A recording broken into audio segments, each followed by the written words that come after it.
Hello friends.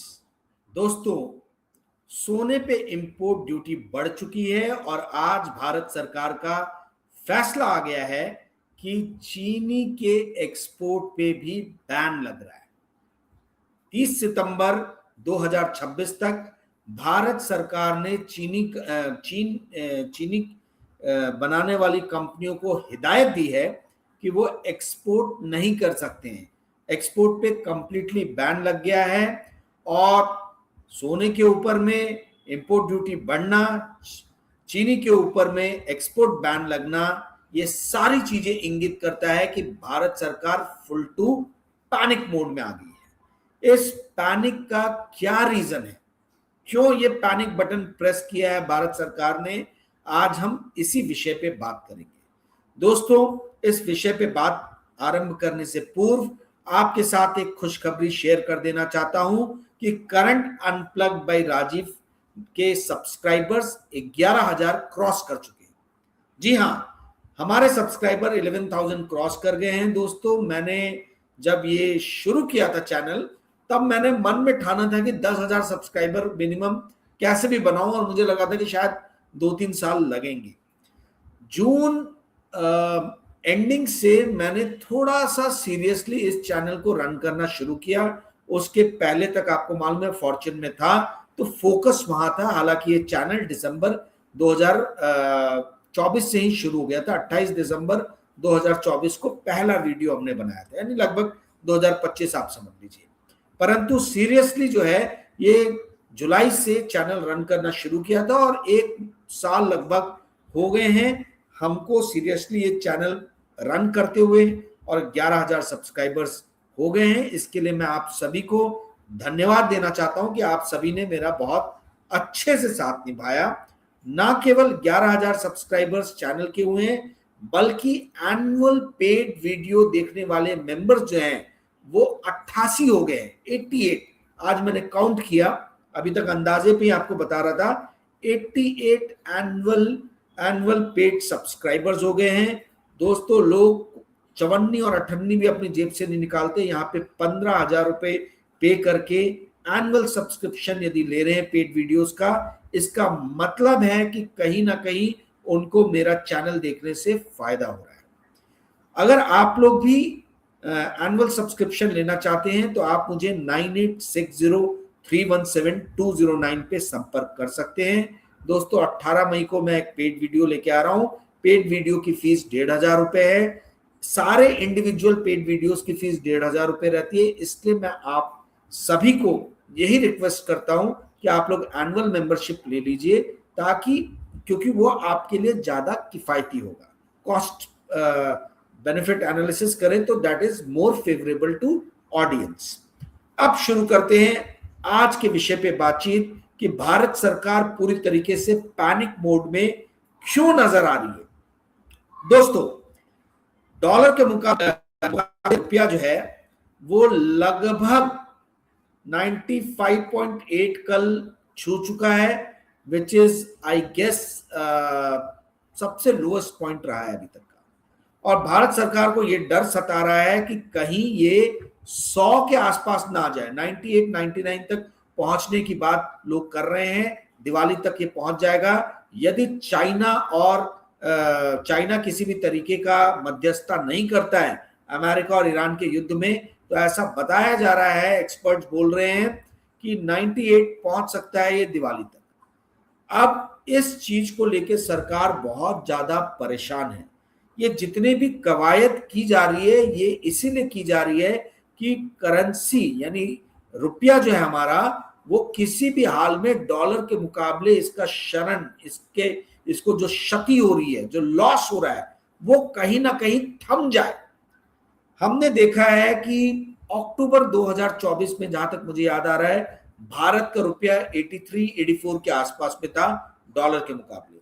दोस्तों, 1.5 साल के अंदर डॉलर के मुकाबले इंडियन रुपीस 83-84 से 95 पहुंच गया है, 95 क्रॉस कर गया है।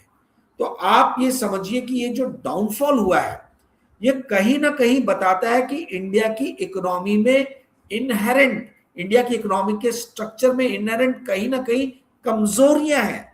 और वो कमजोरी क्या है? आप गोदी मीडिया के, कॉरपोरेट मीडिया के प्रोपेगेंडा पे ना जाएं और समझने का प्रयास करें कि भारत की इकोनॉमी में कहां प्रॉब्लम है। यदि भारत सरकार फुल टू एकदम पैनिक बटन प्रेस कर रही है, फुल टू पैनिक में आ गई, इसका मतलब है कि कहीं ना कहीं हमारे इकोनॉमिक स्ट्रक्चर में बहुत बड़े लूपहोल्स हैं।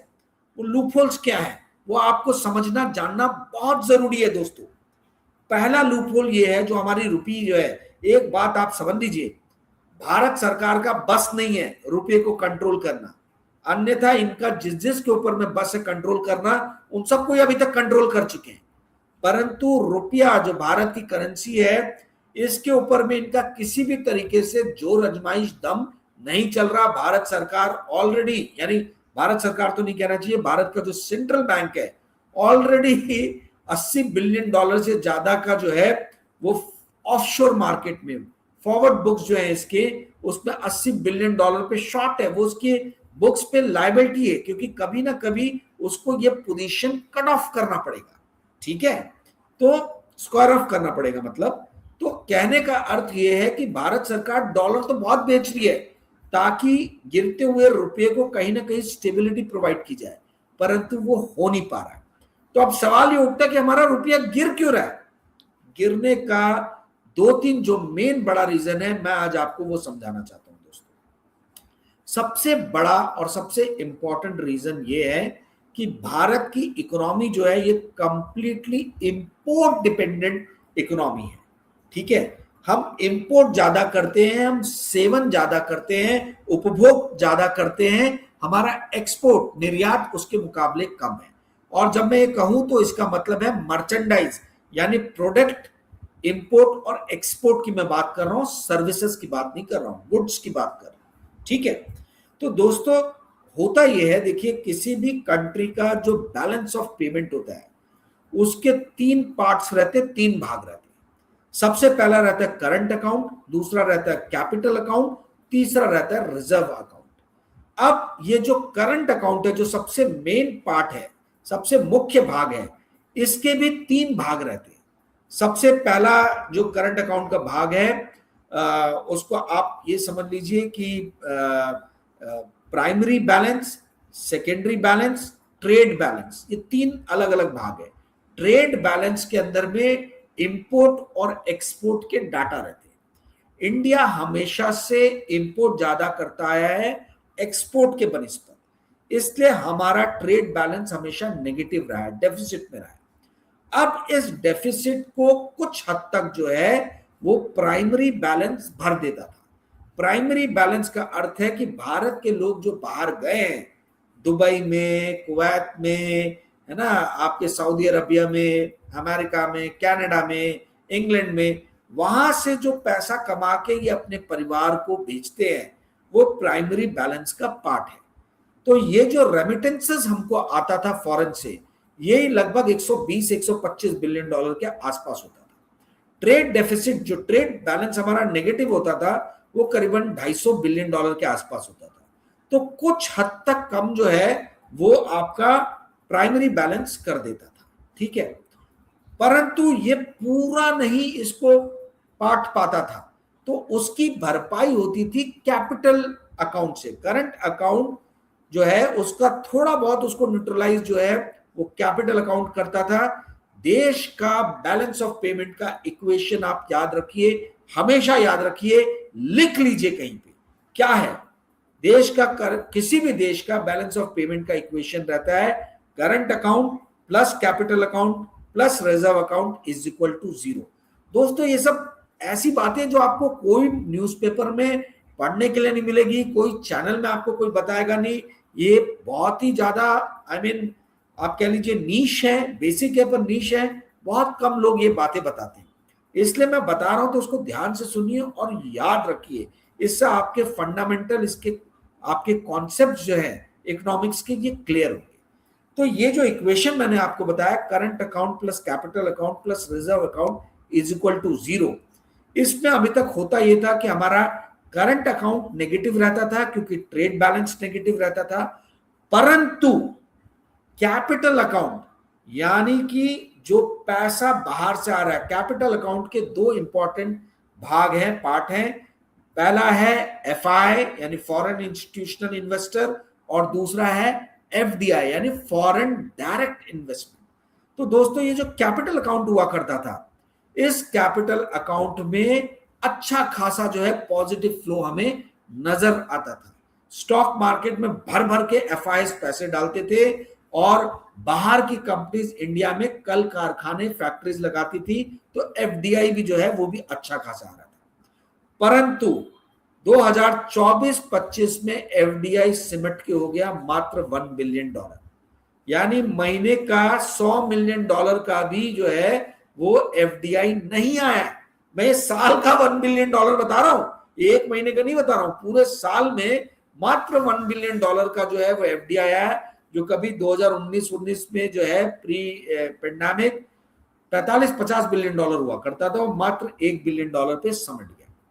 वही एफआईएस जो है उन्होंने पिछले वित्तीय वर्ष में 1.66 लाख करोड़ का स्टॉक्स बेचा, 1.66 लाख करोड़ के स्टॉक्स को बेचा उन्होंने।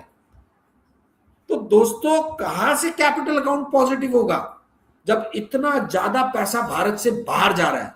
ठीक है, तो हो ये गया कि जो कैपिटल अकाउंट करंट अकाउंट को बचाता था, वो कैपिटल अकाउंट भी नेगेटिव में आ गया।